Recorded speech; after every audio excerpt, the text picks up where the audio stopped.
Get your things together, magpapaksyon tayo. Kinakabahan ako sa lolo mo. Baka magsumbong. Babalik na kami dito sa Apex!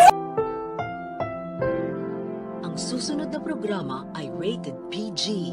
Ito ay nangangailangan ng patnubay at gabay ng magulang para sa mga batang manonood.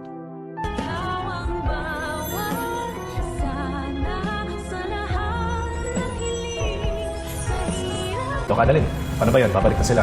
Ikaw ba may plano ng bumalik dito?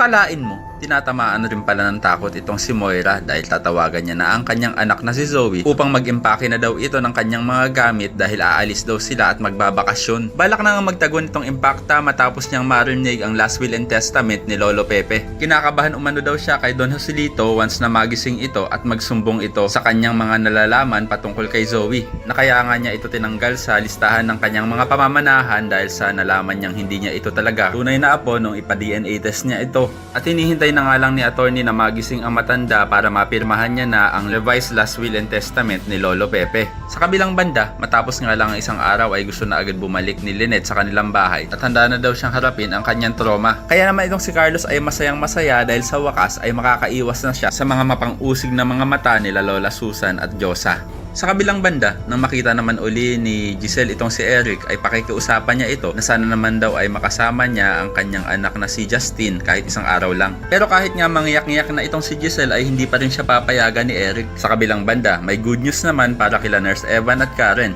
dahil makakabalik na sila sa Apex dahil sa pagpayag nga ni Ma'am Giselle. Kaya naman tuwang-tuwa ang lahat ng kanilang mga katrabaho at isa na nga dito si Luke na sasabihan pa si Annalyn kung kailan din daw ba ito lilipat. Pero sa halip na si Annalyn ang sumagot ay si Lyndon ang sasagot na hindi daw babalik ito sa Apex. Tatanungin naman ni Doc Lu kung bakit hindi pwede. Na kung tutuusin ay isa si Annalyn sa mga may-ari ng Apex. Kaya naman ko isa ka rin sa mga sumasang-ayon na dapat nang bumalik ng Apex si Annalyn para makasama niya na ang kanyang mga kaibigan. Ay pakilike ang video na ito and don't forget to subscribe. Thanks for watching and see you next time. Bye bye.